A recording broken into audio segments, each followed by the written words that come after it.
Next slide, please.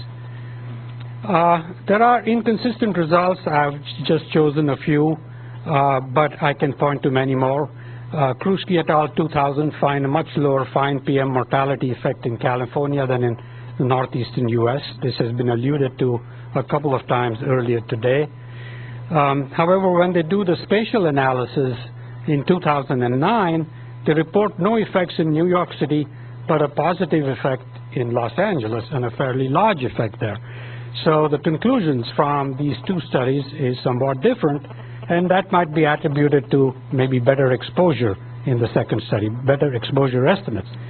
Now, I know that John is not going to like this point I'm making here, but when you look at the first stage NMAPS analyses, finds a significant effect in New York City, but not in LA. And the comment has been made that you should not be looking at the first stage NMAPS analyses because they were not meant to be looked at. Well, that's like saying that you can take 90 meaningless results and combine them into one meaningful mean estimate in the country, and that simply cannot be done. And there's also a statement in the NMAPS results that says that if the city is large enough, then you can take the estimate seriously. Well, I contend that LA is a large enough city in the United States for us to look at. Next slide, please. Biologically implausible results. Pope et al. Circulation 2004 reports significant protective effect of fine PM on respiratory mortality. So you can, this is his table 4 reproduced. You can look at the relative risks here. Now, I'm not suggesting that one run behind a diesel bus and inhale deeply. All I'm suggesting is that this is a biologically implausible result, and if this result is reported in these analyses, why should the other estimates reported in the paper be taken seriously? I mean, we have to talk about the limitations of observational studies when we see results of this type. Next slide, please.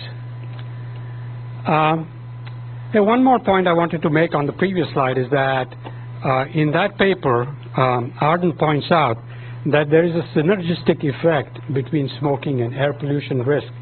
And this morning, George Thurston has mentioned a couple of times that in fact we see the biggest risk among non-smokers. So again here, there are not entirely consistent results.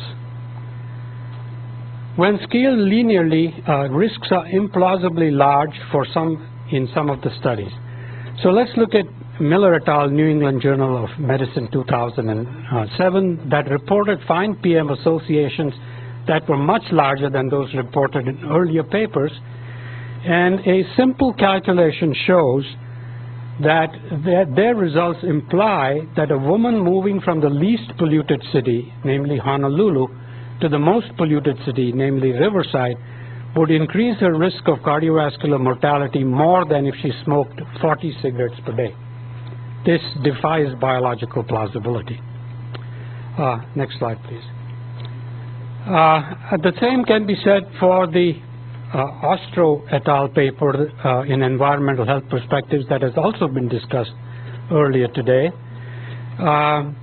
Here are the relative risks and 95% confidence intervals associated with incremental exposure to sulfates, a component of fine PM.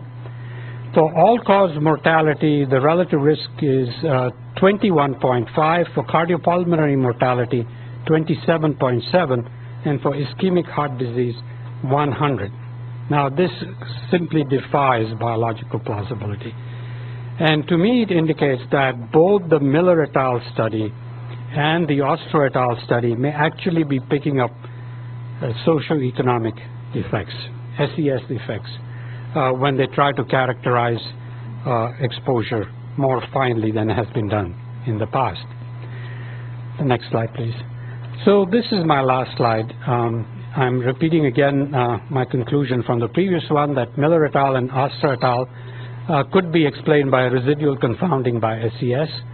The attempt to better characterize exposure may actually lead to estimation of an SES effect. Regulation is a policy decision in the face of considerable uncertainty. Attempting to justify specific regulation on the basis of causality in my opinion, leads to a distortion of the science. And data that are used for regulation, we've discussed this earlier today, data that are used for regulation should be available to all stakeholders. Thank you.